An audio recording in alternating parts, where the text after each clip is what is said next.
यो सिर्फ state secretary गुलाम तिमन शहीद कम बेश 270 नफर तम शहीद गमत लिस्ट वनकस मौजूद हो सकता है तम खुद ज़्यादा यह चीज़ यम कौम हसास यम कौम जहीन तम पन्न शहीदन याद हावान तो इंशाल्लाह हस्बे साबिका पीपल्स डेमोक्रेटिक पार्टी अम चीज़ कायल जिम शहदाए जम्मू कश्मीर तम सात यमो जान अजीज दुत यमन बड़ गुड। लेकिन अब ये आपकी जिम्मेवारी है इस तहरीक को आगे बढ़ाना है, इस कौम को गिरने नहीं देना है, इस कौम को थामे रखना है। और आज तिशी यही का कि हमारे और बड़ कथ वनो बताए 8 जुलाई गेस्ट छुट्टी आसान अल्लाहुम्मा करमी उम्मती मुहम्मदिन सल्लल्लाहु अलैहि वसल्लम, अल्लाहुम्मा अज़्मी उम्मती मुहम्मदिन सल्लल्लाहु अलैहि वसल्लम, अल्लाहुम्मा तजावज़न सय्याति उम्मती मुहम्मदिन सल्लल्लाहु अलैहि वसल्लम, अल्लाहुम्मा अगफिर लना ज़ुनूबना व कफ़रना सय्यातिना व तूफ़ना मअल अबरार।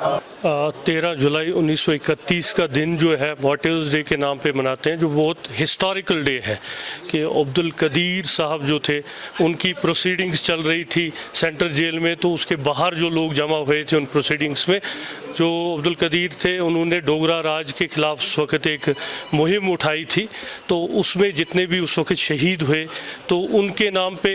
और बड़ी बदकिस्मती की बात है कि उसको जो मार्टिर्स डे था एक गेजेटेड हॉलीडे भी थी, हमारा कॉन्स्टिट्यूशनल उसमें एक वैल्यू था और पूरी जो जम्मू कश्मीर की एक इतिहास है, एक हिस्ट्री है, उसमें एक बड़ा वैल्यू था। बट बदकिस्मती से 2019 के बाद जो एक गैर आईनी तरीके से यहाँ का जो भी किया गया, जैसे एब्रोगेशन किया गया 35 से ख़त्म किया गया, उसके बाद ये छुट्टी भी ख़त्म की गई।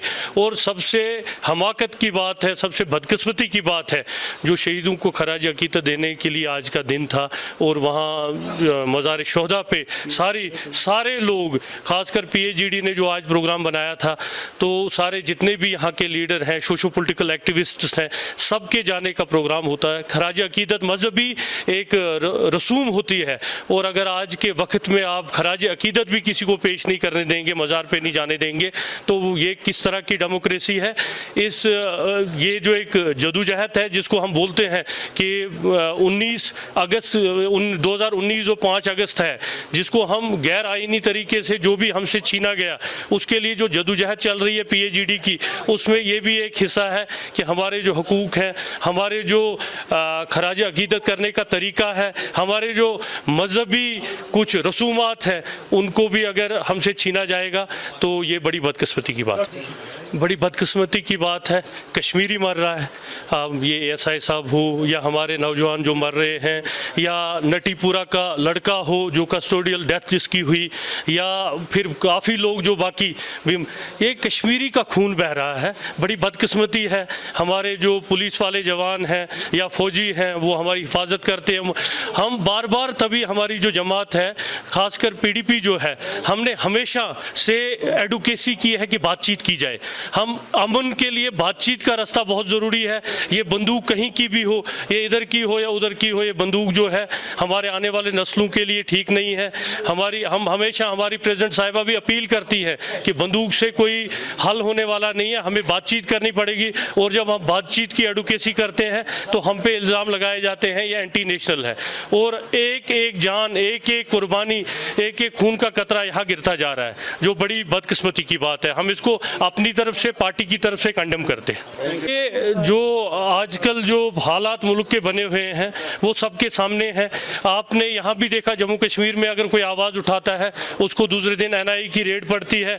अगर कोई किसी भी चीज़ में कोई भी डेमोक्रेटिक तरीके से, हमारी जो लड़ाई है, हम जो जदोजहद लड़ना चाहते हैं आईनी तरीके से और कॉन्स्टिट्यूशनली और लीगली लड़ना चाहते हैं। हम इसमें हमारा कोई वे ऑफ वायलेंस नहीं है, नॉन वायलेंस तरीके से। और जो ये इस वक्त किया जाता है, ये एक पहले भी इतिहास में चीज़ें हुई हैं, लेकिन जब भी ये चीज़ें हुई हैं जिनके तरीके से भी हुई हैं, फिर ये हमेशा रिवर्स हुआ है। ऐसा कोई नहीं है कि कोई पार्टी ख़त्म होती है, पार्टियों का अपना वजूद होता है। पार्टियों के लीडर भागने से पार्टियां ख़त्म नहीं होती, पार्टियों के एमएलए भागने से नहीं होता, पार्टी का वर्कर इंटैक्ट होता है, पार्टी की आइडियोलॉजी होती है, और जो वर्कर होता है ये आइडियोलॉजी के साथ होता है। छोटा सा कुछ है कि यहाँ सारा कुछ होता है। आप 2019 के बाद देख रहे हैं, यहाँ तो कुछ है ही नहीं।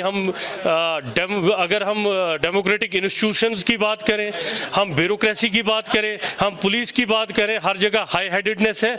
और जो अवाम को जो चीज़ें, जैसे आप सेक्रेटरीट में जाइए, आप देखिए फाइलों का क्या हाल है। आपको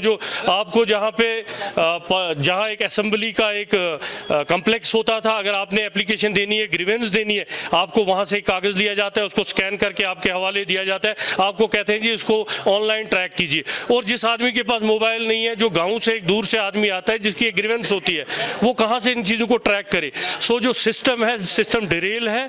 और एलजी एडमिनिस्ट्रेशन को इस पर बड़ा एक गहरा एक मंथन करना चाहिए, क्योंकि जो लोग हैं, लोगों को एक उम्मीद होती है एडमिनिस्ट्रेशन से, वो चुनी हुई एडमिनिस्ट्रेशन है या अभी की एडमिनिस्ट्रेशन है, तो लेकिन एक पॉपुलर गवर्नमेंट जो होती है उसमें एक रीच होता है, जो आज की हमारी एडमिनिस्ट्रेशन, एलजी एडमिनिस्ट्रेशन है, ब्यूरोक्रेसी, उस तक लोगों की रीच नहीं है।